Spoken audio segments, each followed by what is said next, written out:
ডাকসু ও হল সংসদ নির্বাচনের মনোনয়নপত্র তোলার শেষ মুহূর্তে ঢাকা বিশ্ববিদ্যালয় এলাকা থেকে যুক্ত হচ্ছেন বিশ্ববিদ্যালয় প্রতিনিধি রায়হান কবির। আমরা সরাসরি চলে যাচ্ছি সেখানে। রায়হান, সারাদিনে কারা কারা মনোনয়নপত্র তুলেছেন, শেষ মুহূর্তের সবশেষ কি তথ্য রয়েছে আপনার কাছে জানাবেন আমাদের।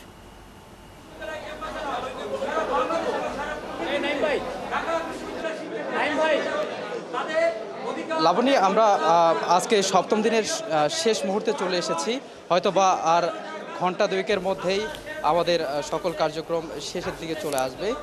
এখনও অবধি আমরা দুপুর ২টার যে খবরটা পেয়েছিলাম, দুপুর ২টা পর্যন্ত মনোনয়নপত্র বিক্রি হয়েছিল ১৬২টি। এরপর থেকে দেখা যাচ্ছে আপনার বিভিন্ন ছাত্র সংগঠন তারা এখানে ভিড় জমাচ্ছে, যার ফলে প্রশাসনও আমাদেরকে, নির্বাচন কমিশন আমাদেরকে সেই তথ্যগুলো সঠিকভাবে দিতে পারছে না। এবং পাশাপাশি দেখা যাচ্ছে তাদের বিভিন্ন রকম স্লোগান থেকে শুরু করে তাদের প্যানেল নিয়ে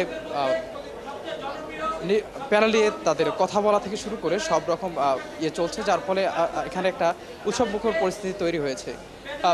আমরা সর্বশেষ এখানে কথা বলেছিল উমামা ফাতেমা। তার প্যানেল যদিও ঘোষণা করা হয়নি, কিন্তু তিনি তার আগামীকাল প্যানেল ঘোষণা সম্পর্কে এবং আজকে তিনি মনোনয়নপত্র তুলে নিয়েছেন সে কথা জানিয়েছেন। এরপর কথা বলেছিলেন মেঘমালার বসু।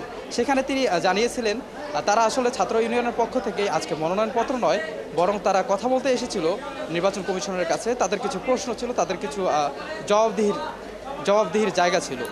তারা বলছিলেন যে এখানে কিছুদিন আগেই জুলিয়াস সিজার তালুকদার, যিনি ছাত্রলীগের সক্রিয় একজন কর্মী ছিলেন এবং তাদের সঙ্গে অনেকটা সংশ্লিষ্ট ছিলেন এবং 19-এর ডাকসুতে তিনি সলিমুল্লাহ মুসলিম হল থেকে নির্বাচন করেছিলেন, তাকেও মনোনয়নপত্র দেওয়া হয় এবং তার মনোনয়নপত্র বাতিলের জন্য প্রশাসনের কাছে তারা আবেদন করেছিলেন।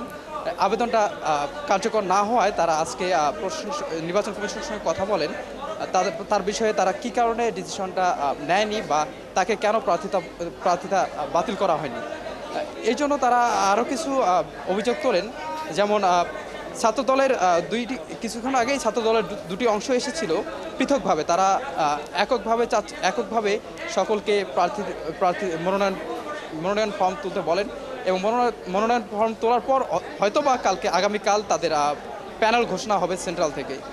এই সময় তারা মনোনয়নপত্র তুলতে এসে অনেকে এই স্লোগান দেন। এই স্লোগান আমরা জানি আমাদের নির্বাচনে আচরণবিধি যেটা থাকে, বিধিকে লঙ্ঘন করে। তারা এই বিষয়ে অভিযোগ তোলেন যে মনোনয়ন ফর্ম তুলতে এসে একটা সংগঠনের লোকজন কিভাবে তারা আচরণবিধি লঙ্ঘন করে স্লোগান দেয়, এ বিষয়ে তারা নির্বাচন কমিশনের কাছে জানতে চায়। আমরাও এই বিষয়ে আমাদের নির্বাচন কমিশনের যে সকল শিক্ষকরা ছিলেন তাদের কাছে জানতে চাই।